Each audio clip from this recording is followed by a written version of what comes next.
Assalamualaikum warahmatullahi wabarakatuh. Di sini izinkan saya memperkenalkan diri. Perkenalkan, nama saya Yuriko Valentian Sanyoto dengan NIM K7524015. Sini saya dari kelas A 2024. Saya akan mempresentasikan materi presentasi saya dari modul ajar saya yang bertemakan manajemen rapat.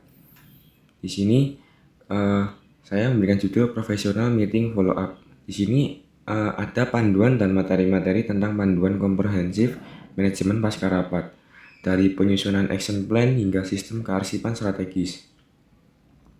Di sini saya menggunakan modul ajar untuk kelas 11 SMK untuk mata pelajaran administrasi perkantoran dan manajemen bisnis. Di sini agenda pelajarannya ada konsep dasar, yaitu untuk memahami urgensi tindak lanjut bagi organisasi. Yang kedua ada action plan. Di sini ada teknik penyusunan rencana aksi yang terukur. Yang ketiga ada notulensi, bagaimana standar penulisan catatan rapat yang profesional itu bagaimana. Lalu yang terakhir ada kearsipan, di mana isinya yaitu tentang manajemen penyimpanan dokumen fisik, digital, dan lain-lain. Yang pertama, ada konsep fundamental. Mengapa sih sebuah rapat baru itu selalu dianggap berhasil setelah ia berhasil? Oke, next. Mengapa tindak lanjut? Yang pertama, karena ada transformasi ide. Rapat ini seringkali penuh dengan ide brilian. Tanpa tindak lanjut, ide itu cuma hanya akan menjadi kenangan diskusi. Tindak lanjut mengubah wacana menjadi realita operasional. Yang kedua, budaya eksekusi. Organisasi yang sukses memiliki execution culture. Setiap anggota ini tahu jika keputusan rapat ini adalah janji yang harus ditepati dan dilaksanakan, di mana bisa menciptakan rasa tanggung jawab yang kolektif. Lalu ada risiko tanpa tindak lanjut. Yang pertama, ada kebingungan peran, di mana tim ini nggak tahu atau tidak tahu siapa sih yang harus mengeksekusi keputusan itu. Lalu yang kedua, ada pemborosan waktu, di mana jam kerja yang dihabiskan ini untuk rapat menjadi sia-sia dan nggak efektif untuk rapat-rapat yang telah dilaksanain. Lalu ada tumpang tindih, di mana dua orang yang mengerjakan semua hal-hal ini sama karena instruksinya nggak jelas. Lalu ada hilangnya momentum, di mana keputusan mendesak tertunda karena tidak ada pemantauan. Jadi keputusan rapat ini ketunda karena nggak ada yang memantau kegiatan rapat ini dari awal hingga akhir. Jadi momentum yang penting ini hilang, seakan-akan tidak pernah terjadi karena tidak ada yang menjadi saksi atau memantau kegiatan rapat tersebut. Lalu ada demotivasi karyawan, di mana staf ini merasa suara mereka ini nggak didengar jika nggak ada saksinya. Nah, ini karena kehilangan momentum tadi. Lalu yang terakhir ada resiko hukum, di mana karena tidak adanya dokumentasi ini bisa menjadi perselisihan antara staf lain atau pihak lain yang menyuarakan pendapat tetapi nggak ada saksi yang mendengar. Oke, next. Lalu ada dampak bagi organisasi. Untuk peningkatan efisiensi sendiri di sini kisaran 75%, di mana rapat dengan tindak lanjut yang jelas ini bisa mengurangi kejelasan kebutuhan untuk melakukan rapat ulang. Jadi rapat yang menggunakan tindak lanjut ini bisa mengurangi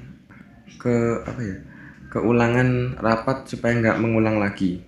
Lalu untuk zero miskomunikasinya 0. Target transparansi informasinya melalui notulensi ini harus akurat atau yang akurat. Lalu untuk legal safety-nya ini di kisaran angka harus 100% karena ketersediaan bukti yang autentik hasil keputusan perusahaan. Jadi bukti autentik ini harus ada dan hasil keputusannya ini harus berdasarkan perusahaan. Jadi atau kita bisa sebut resmi. Lalu untuk peran strategi sekretaris, gatekeeper informasi. Sekretaris atau administrator ini nggak cuma sekedar mencatat aja, Mereka juga menjaga akurasi informasi yang mempunyai masing-masing tugas. Yang pertama, menyaring perdebatan menjadi keputusan, lalu memastikan draft notulen ini sudah diverifikasi oleh pimpinan langsung dan diketahui oleh pimpinan langsung. Lalu yang ketiga, mengingatkan PIC tentang tenggat waktu untuk tugasnya ini. Lalu yang keempat, menjadi jembatan komunikasi antar departemen. Jadi departemen ini bisa berkomunikasi atau menyuarakan pendapat ini melalui rapat yang diselenggarakan oleh perusahaan dan dicatat oleh sekretaris atau administrator, di mana sebagai jembatan atau transit antara komunikasi satu ke komunikasi lainnya. Lalu bagian kedua, ada penyusunan action plan. Apa sih action plan ini? Yang pertama, ada blueprint operasional. Action plan sendiri adalah instrumen manajemen yang merinci langkah-langkah konkret untuk merealisasikan keputusan rapat. Ini adalah hidup yang digunakan untuk memantau kemajuan pekerjaan secara harian atau mingguan. Nah, di sini ada quotes dari saya, yaitu tanpa action plan, keputusan rapat ini hanyalah sebuah harapan aja. Di sini saya mengambil quotes ini dari materi modul ajar saya yang saya masukkan di sini. Selanjutnya ada komponen kunci action plan. Di sini ada 3 kunci. Yang pertama ada tes, di mana deskripsi aktivitas yang sangat spesifik ini harus menggunakan kata kerja operasional atau resmi. Yang kedua ada ownership, di mana penetapan PIC atau person in charge yang bertanggung jawab penuh. Yang ketiga ada deadline. Action plan ini mempunyai deadline yang terbatas dan harus segera diselesaikan, yaitu tanggal pastinya kapan tugas ini harus dilaporkan dan harus diselesaikan dan lalu dikirimkan kepada perusahaan. Lalu ada prinsip SMART dalam AP atau administrasi perkantoran. S atau M yaitu specific and measurable, yaitu kejelasan yang bisa diukur progresnya, yaitu setiap progresnya ini jelas dan bisa diukur seberapa jauh sih perkembangannya ini sudah dilaksanakan. Lalu yang kedua ada A atau R, safe dan relevan, yaitu realistis dan sesuai tujuan rapat. Jadi rapat ini pastinya ada planningnya. Nah, planningnya ini harus sesuai realita pembahasan yang akan dibahas bersama-sama dan sesuai dengan tujuan rapat tersebut supaya menghasilkan hasil musyawarah bersama dan mendapatkan keputusan yang baik. Lalu ada yang terakhir ada T atau time bound, di mana memiliki batasan waktu yang ketat. Jadi setiap melaksanakan rapat ini mempunyai batasan waktu yang ketat, tetapi pesertanya tersebut harus menyampaikan pendapat atau melaksanakan rapat tersebut sesuai dengan waktu yang telah ditentukan. Lalu menetapkan penanggung jawab. Di sini ada 3 penetapan tanggung jawab. Yang pertama ada menghindari penugasan ganda. Jadi satu tugas ini sebaiknya memiliki satu penanggung jawab utama supaya bisa menghindari saling lempar tanggung jawab. Jadi setiap orang ini mempunyai tanggung jawab masing-masing supaya tidak saling melempar atau ada yang satunya tidak mendapat tanggung jawab atau yang satunya mendapat. Jadi supaya semuanya ini adil. Yang kedua ada kesesuaian kompetensi. Pilih PIC tadi yang memiliki keahlian atau wewenang di bidang tersebut. Jadi saat menyesuaikan kompetensi ini kita harus memilih PIC yang sesuai dengan keahlian dan wewenang peserta rapat. Lalu yang ketiga ini ada delegasi wewenang, yaitu memastikan jika PIC ini diberikan wewenang untuk mengambil keputusan kecil yang berguna untuk mempercepat proses, di mana delegasi ini tugasnya ini memastikan PIC ini diberikan kepada wewenang yang sudah berpengalaman untuk mengambil keputusan kecil ini supaya dapat mempercepat prosesnya. Lalu selanjutnya ada hierarki timeline rapat, di mana hierarki timeline rapat ini ada urutannya dari H+1 jam hingga next meeting. Jadi seperti progres yang pertama dari H+1 jam, di mana penyusunan draft awal notulen.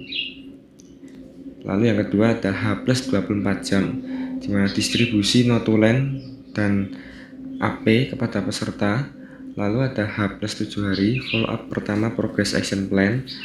Lalu yang next meetingnya ada pelaporan final atau hasil tugas sebelumnya supaya bisa dijadikan evaluasi. Lalu ada standar operasional operating template. Yang pertama ada action test description, PIC, due date, resource needed. Untuk refnya sendiri ada 3, AP01, AP02, dan AP03. Yang pertama ada audit laporan keuangan Q1. Di sini PIC-nya sebagai finance. Di sini saya mengambil nama Bapak Anton contoh. Lalu untuk due date-nya sendiri misal 15 April. Resource needed-nya data ledger Q1. Lalu yang kedua ada booking ballroom vendor X. Ini di PIC atau di handle oleh sekretaris. Di sini saya mengambil Ibu Sari sebagai contoh. Untuk due date-nya sendiri misal tanggal 10 April, jadi sebelum melaksanakan rapat ini. Dan resource needed-nya kita mengambil budget untuk DP 20%. Lalu yang terakhir, yang ketiga, finalisasi materi presentasi CEO. Di sini PIC-nya atau tanggung jawabnya ada tim kreatif. Di sini untuk due date-nya saya mengambil 3 hari setelah audit laporan keuangan, yaitu di tanggal 18 April 2025. Resource need-nya yaitu keynote asset. Next. Nah, ini ada monitoring progress test-nya. Jadi setiap pembuatan atau pengagendaan rapat ini selalu ada progresnya dari minggu pertama ke minggu kedua dan ke minggu-minggu selanjutnya hingga hari-hari rapatnya. Grafik di atas ini menunjukkan tren penyelesaian tugas yang harus meningkat setiap pekannya menuju target 100%. Jadi misal di minggu pertama ini naik sedikit di 15%, lalu di minggu keduanya ini turun sedikit karena sudah melalui progres, lalu naik lagi di minggu kedua tengah menjadi 50% atau 60%, dan ada progres baru peningkatan lalu hingga minggu ketiga atau minggu terakhir mungkin ada minggu-minggu lainnya yang selalu meningkat progresnya di setiap minggunya supaya nanti pada saat hari rapat ini bisa kondusif dan sesuai dengan tujuan rapat supaya tidak acak-acakan atau bisa dikatakan bisa terstruktur sesuai dengan keinginan tujuan rapat tersebut. Next, bagian 3 ada teknik notulensi profesional. Fungsi strategis notulen. Di sini ada 4. Yang pertama, fungsi strategis notulen ini sebagai alat pengingat, di mana membantu para peserta ini untuk mengingat detail pembicaraan yang mungkin terlupa. Jadi seperti yang saya katakan tadi, jadi fungsi notulen ini sebagai alat pengingat supaya hasil rapat ini selalu ada dan bisa menjadi bukti konkret bahwa setiap pendapat-pendapat ini sudah disaring dan didata menjadi notulen. Lalu yang kedua ada dokumen legal. Nah, di sini menjadi bukti jika ada perselisihan hukum atau audit internal atau eksternal.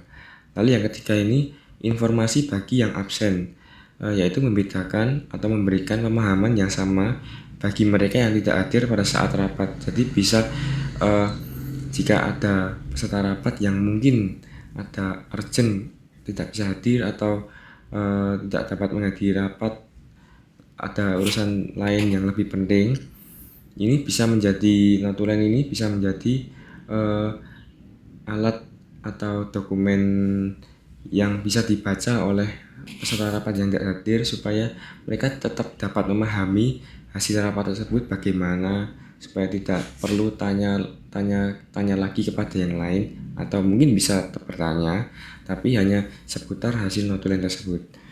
Lalu yang terakhir ada dasar evaluasi. Notulen ini bisa menjadi rujukan pada saat rapat evaluasi berikutnya atau setelah rapat ini untuk melihat bagaimana sih pencapaian target itu, atau mungkin ada yang kurang, atau mungkin sudah pas, atau mungkin terlalu berlebihan seperti itu. Lalu selanjutnya ada jenis notulen. Pilih mana sih? Pilih notulen verbatim atau notulen rangkuman.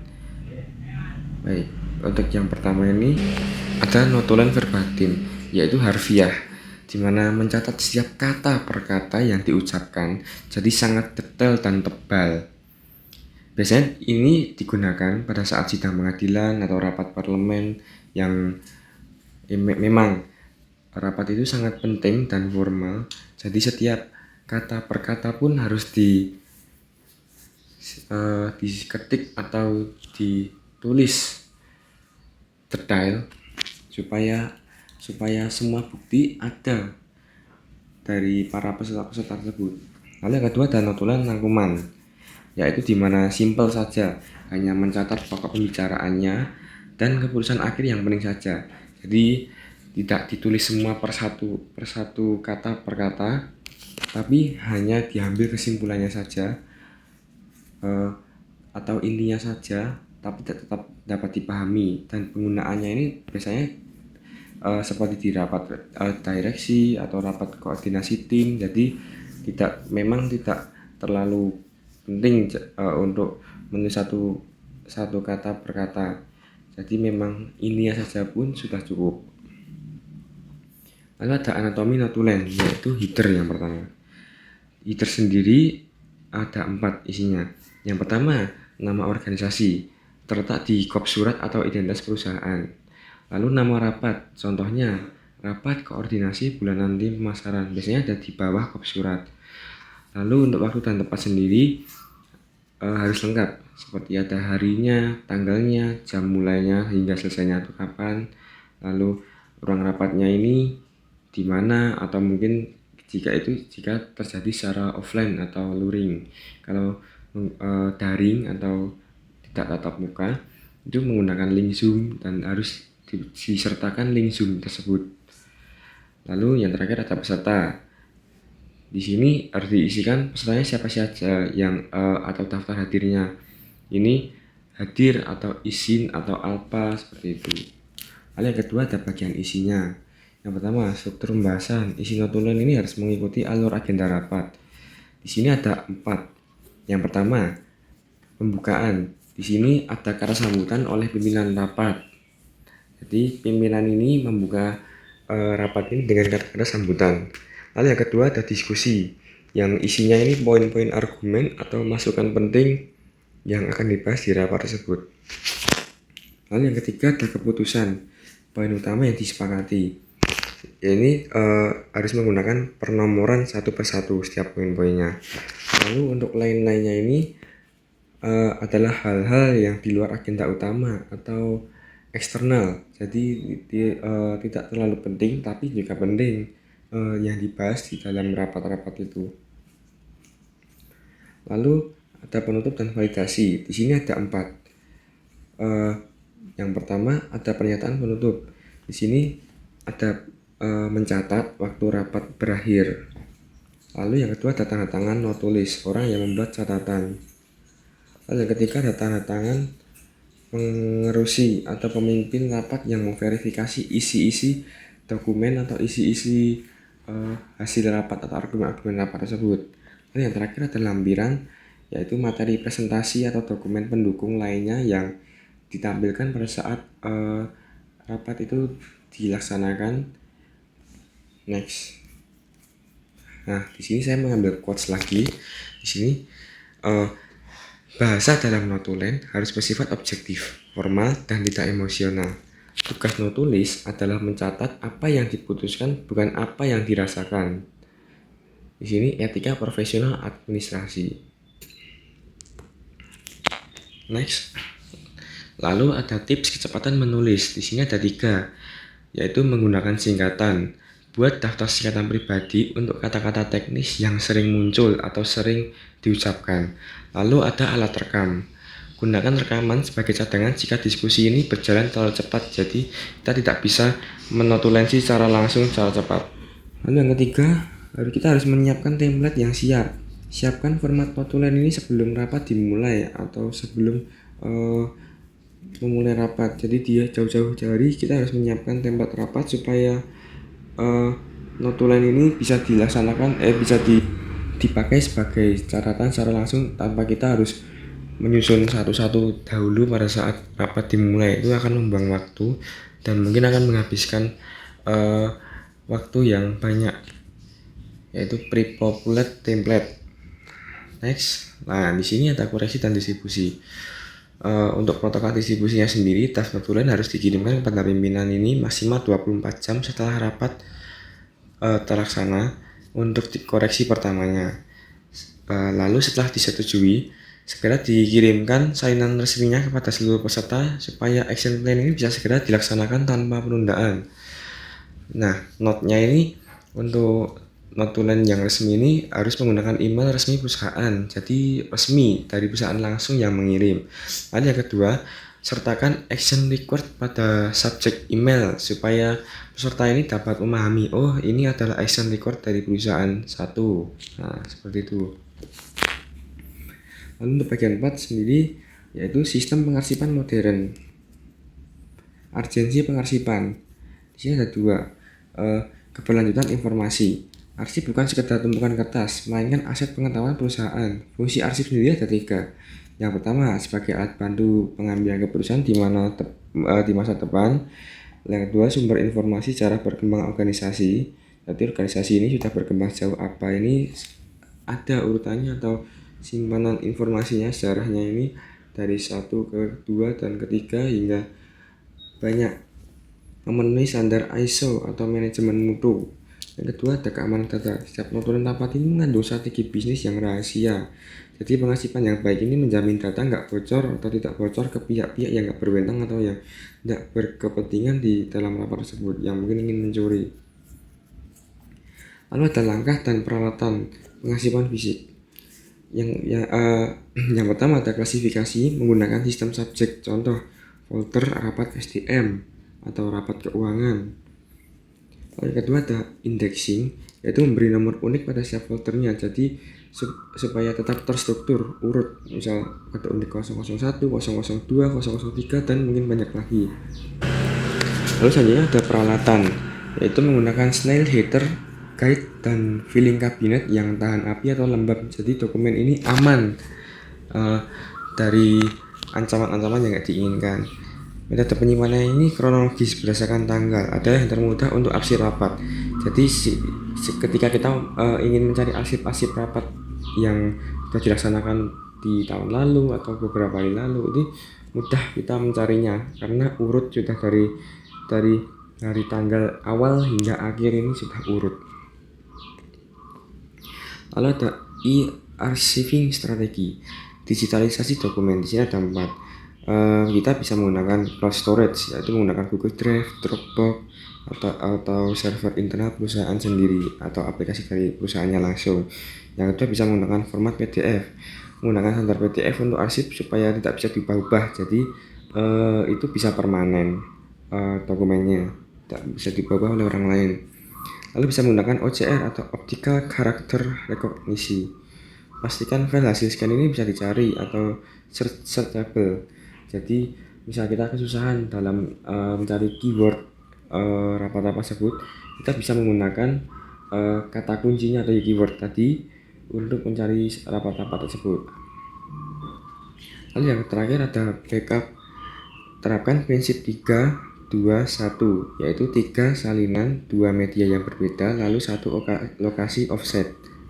Nah, 3 salinan ini untuk supaya mungkin tidak terjadi kehilangan, itu masih ada salinannya. Lalu 2 media yang berbeda ini supaya dapat dibuka di media satu dengan media yang lain. Lalu 1 lokasi offset ini untuk cadangan atau properti penting perusahaan yang disimpan oleh perusahaan itu langsung. Lalu ada standar penamaan file. Nah, di sini menggunakan pola baku. Nah, contohnya seperti itu.